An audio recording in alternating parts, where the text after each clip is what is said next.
Hello to all. In this video, I will show you how you run a subroutine in Abaqus. First, you need to connect your Intel Fortran with the Abaqus. So I have connected Intel Fortran with the Abaqus 24 version. So first, you need to open your Abaqus. So wait for a moment and let's see. So this is my Abacus interface. So what you need to do is simply you need to go to here a job option, okay, and create a new job. Okay, so let me create a new job. For this you can create a job from here. Okay, so my job is just for a testing you mat,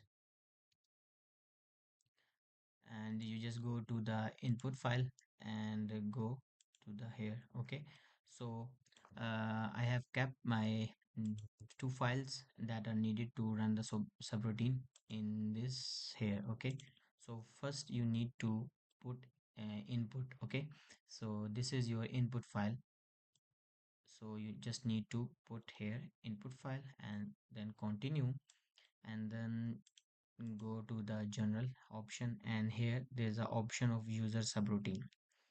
So again you go to the D option and we use subroutine, and here you have a two file and the Fortran.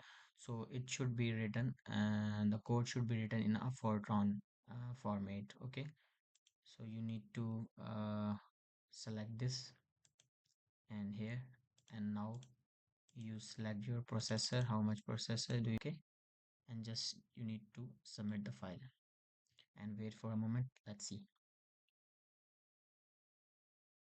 So the analysis has been completed. Now you just need to see the result. So these are the results. Okay, so this is just about how you can run the subroutine in Abacus. Thank you very much for your time.